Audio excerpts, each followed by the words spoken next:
Hello and welcome to the NewsRamp Environmental and Energy Podcast. I'm your host, Max Newsman, ready to guide you through today's most important stories. NewsRamp.com brings you curated business news from top sources, keeping you informed and ahead of the curve. A quick note before we start.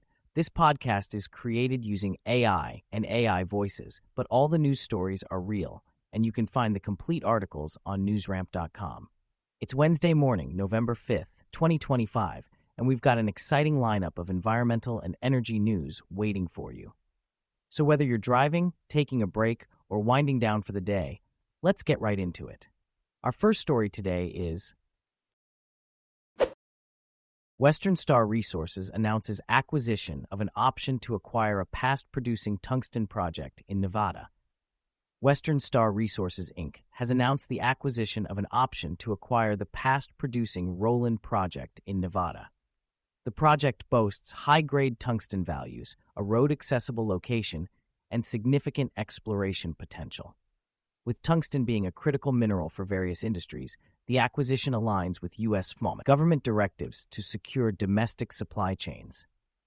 The transaction details include a total consideration of CAD $60,000 and 1,000 common shares of Western Star Resources, Inc. Western Star plans to conduct exploration activities to prepare the project for drilling early next year, positioning the company at the forefront of rebuilding domestic supply chains for critical minerals.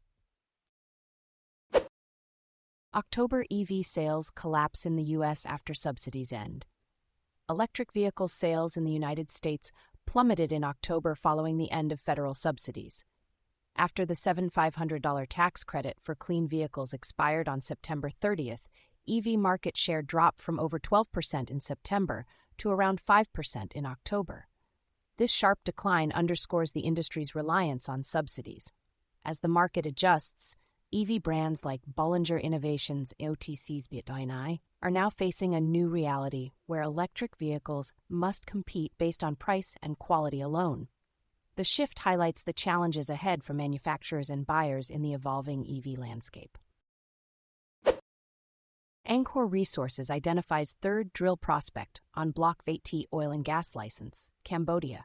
Angkor Resources Corp has identified a third drill prospect on its Block Veit oil and gas license in Cambodia.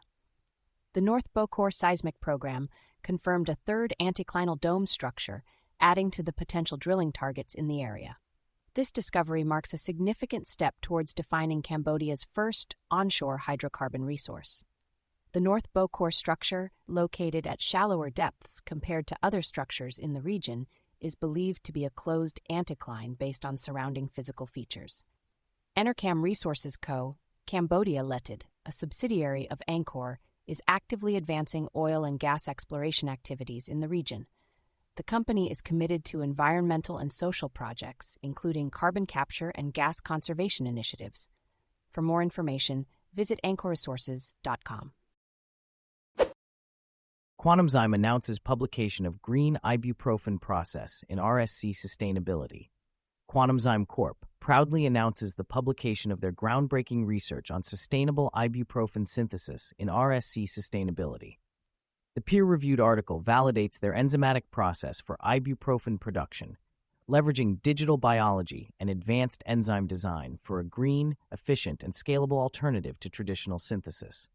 Key highlights include technology validation, sustainability impact, and industry readiness for large-scale API manufacturing.